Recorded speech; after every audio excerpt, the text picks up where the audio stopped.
Just quickly want to mention before I get started on this video, yesterday I made a quick video about Skeptic Llama's situation, so please go and check that in the comments. It explains more in detail, and if you can, help him out. I wonder what Corbyn's been up to recently. For fuck's sake, Corbyn! Do you know, I think even The Guardian know how batshit crazy this idea is, because they're doing their best to protect Comrade Corbyn by making it sound like this idea isn't as extreme as it fucking is. I mean, look at what the first thing The Guardian writes. Jeremy Corbyn has promised Labour would introduce a maximum wage for executives at companies with government contracts, but backed away from proposing the nationwide pay cap he had mooted hours earlier in broadcast interviews. Nothing that Corbyn has said has suggested he has mooted away from this fucking idea. Nothing. But it's the next two paragraphs that are really interesting. Kicking off a long-planned relaunch, the Labour leader said companies would have to stop executives earning more than 20 times the wage of the lowest paid worker if they wanted to bid for public sector work, which he calculated would get a salary limit of about $350,000. But the pledge made in the afternoon speech did not go as far as Corbyn had in the morning interviews, where he said he would like there to be some kind of high earnings gap, quite honestly, and suggest it could cover stars of football as well as high-paid CEOs. Capping the footballer's wage would be fucking stupid for many reasons. One, because it wouldn't stop the amount of money in football, it would just prevent it going to the player, you know, the person who's working, majority of which come from working class backgrounds. You know, the people you're meant to fucking represent, Jeremy! And if we enforce a wage cap, all the best players are going to go to France, Germany, Spain. And I very much doubt that Man United would bring in the amount of tourism it does if they play like fucking Accrington Stanley. These high-earning footballers also already have an extraordinary high tax. Almost half their wage goes to the government. So what use is it capping their wages if you're going to get half of it anyway? Speaking in Peterborough, Corbyn said it was wrong in principle that a company boss could earn in a few days what a nurse or other public sectors work or take home in a year. Well, what if that person has worked their way into that high position, starting from a nurse? They have worked their way up through their ability to do their job, Jeremy. That is what a meritocracy is. Also, how the fuck does stopping the CEO earning a certain amount of money help that nurse, Jeremy? How? How does it help the nurse? It doesn't. The Labour leader said in the 1920s, JP Morgan, the Wall Street banker, limited salaries to 20 times of junior employees. And what's that got to do with anything? Another advocate of pay ratio was David Cameron. His government proposed a 20-to-1 pay ratio to limit sky-high pay in the public sector, and now all salaries higher than £150,000 must be signed off by the Cabinet Office. I don't really see a problem with applying it to the public sector because it's government owned, so they can do what, you know, they want with it to a certain degree. But I do think it's worth bearing in mind that people who earn over £150,000 already have 45% tax. Labour will go further and extend that to any company that has awarded a government contract. A 20-to-1 ratio means someone earning the living wage just over £16,000 a year would permit an executive to be earning nearly £350,000. It cannot be right that if companies are getting public money, that can be creamed off by a few at the top. Jeremy, you are talking about private businesses that the government hires. This is not the same as public sector.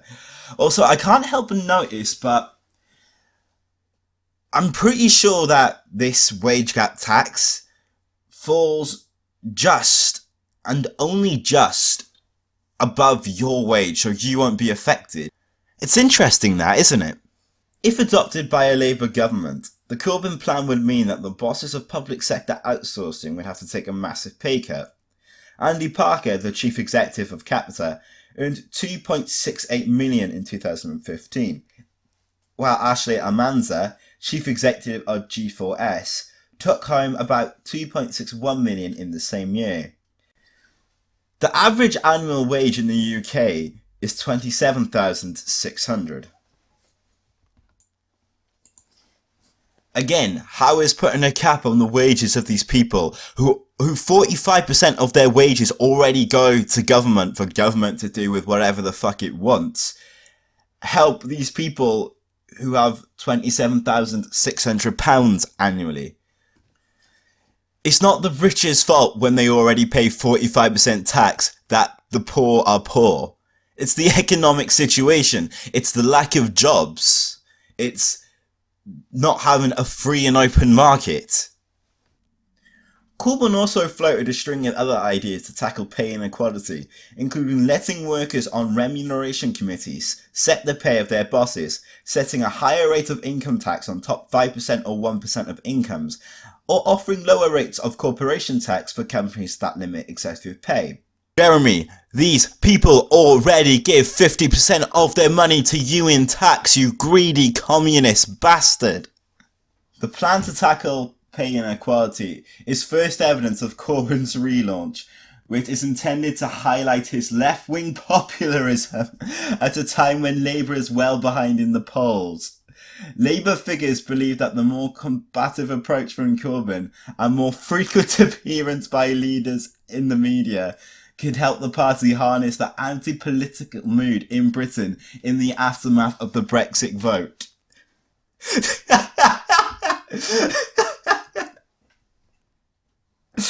If there's one way to ensure Corbyn doesn't become Prime Minister, it is show more of Corbyn in the media.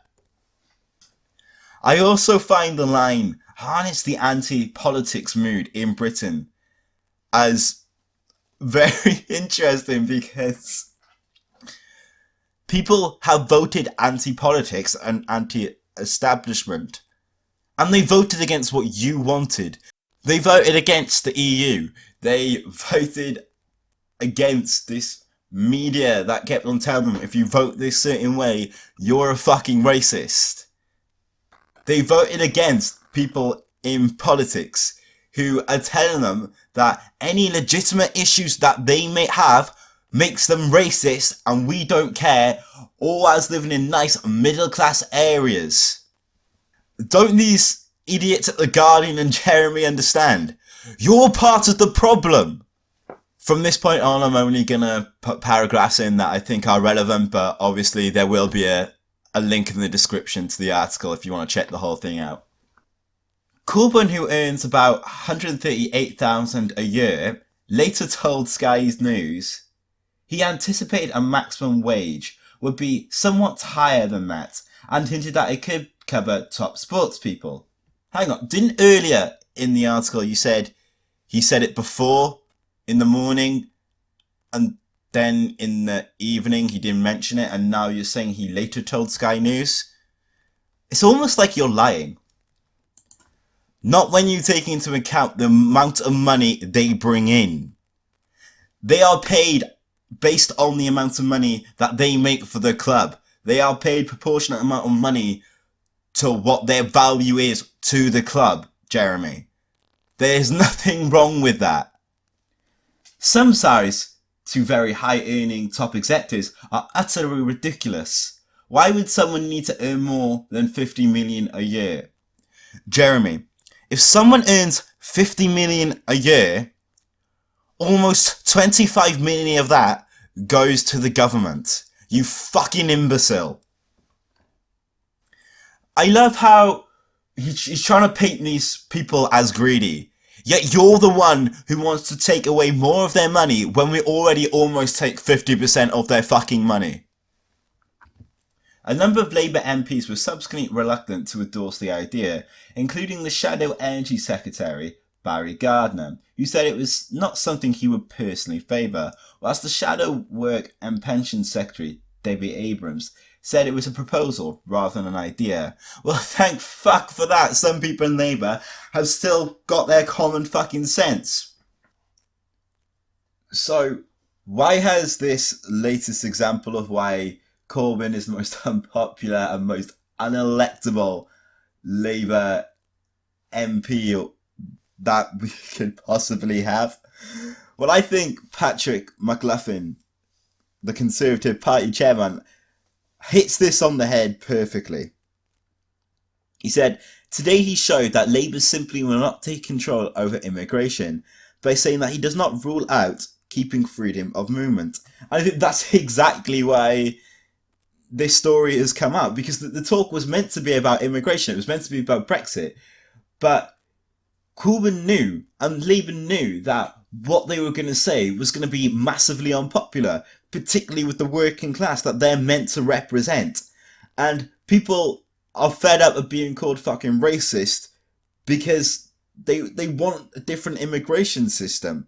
So instead of Labour or the left's normal tactic of saying, oh, well, if you don't accept everyone into your country, you're a fucking racist, they decided to just talk about a completely different fucking topic. And in typical Corbyn fashion, in an attempt of an adapt political move, he has just showed another reason why we shouldn't elect him. I'm going to end on a letter that was sent to The Guardian by 4 members of the Labour National Executive Committee. It goes like this. We are alarmed by the way more MPs are now also turning their firepower on immigration, they said. While we cannot ignore the concerns of anyone struggling and feeling insecure in a country that still has huge but concentrated wealth, we cannot pander to anti-immigration sentiments in a race we cannot win and should never want to. Well, the middle section of that was a complete mindfuck.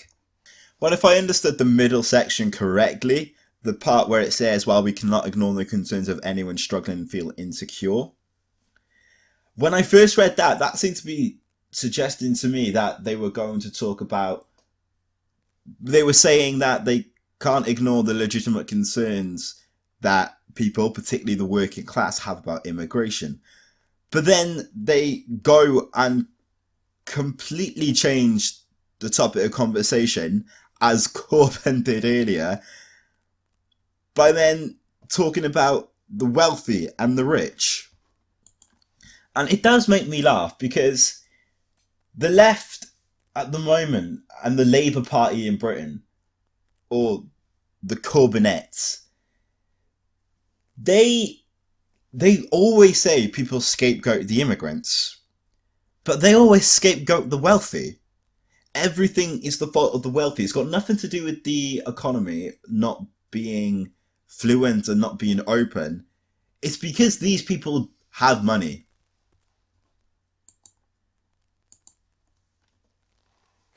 And a lot of people, when it comes to immigrants, they have legitimate concerns, but they're not trying to scapegoat everything on these immigrants. If anything, they're criticising the immigration policy, not the actual immigrants themselves. Now, of course, there are some racists who will say, get back to our own fucking country.